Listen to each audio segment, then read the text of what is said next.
Hey everyone, back with you again today. Today I'm out in the shop working on the workbench, and I've got a really neat project to show you that I've been working on. So let me flip the camera real quick and I will show you what's going on. All right, so what I'm working on is I've got one of the LiFePo 4 lithium ion batteries. This is just obviously the 12 volt 100 amp. This is the charge controller that I use to keep this battery charged. This will give you 1280 watt hours of power out of the battery. And then I've got a little, also I like to use the Victron stuff.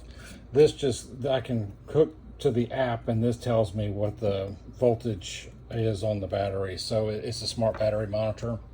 But this is kind of the star of the show. This is a 12 volt to 36 volt step up power converter or power supply that I've got hooked just using some Anderson power pole connectors.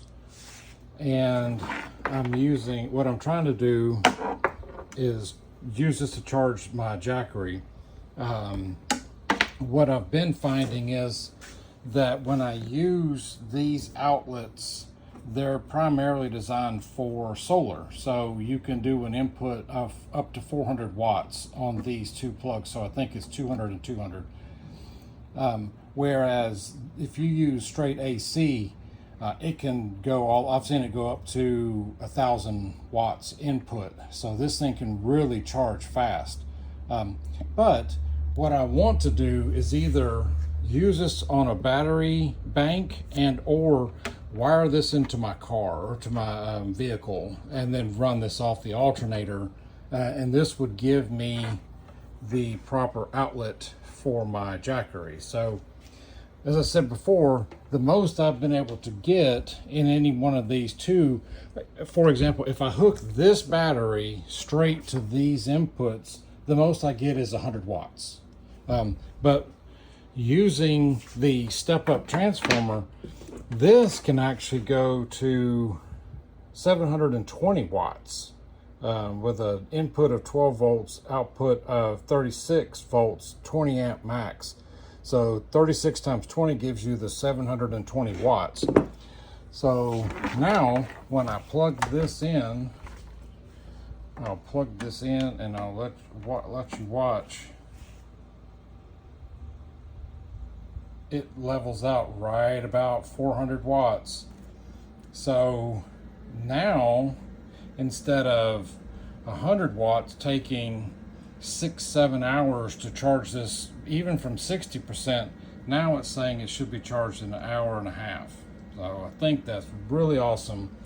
I'll put a link to this video, in the show description, but I highly recommend it. It runs really cool. The wires get a tad bit hot when I'm just testing things to see how the heat handles. The wires handle all this much voltage and amperage. So seems to be doing pretty good so far. And as I say, it is a much faster way to charge this than what I've been able to get in the past. And this is the equivalent of quite a few solar panels. So hope you found this video, and hopefully you found this video interesting and you found this useful. I will put a link to it down in the description below, and I will look forward to seeing you in the next video. Thanks.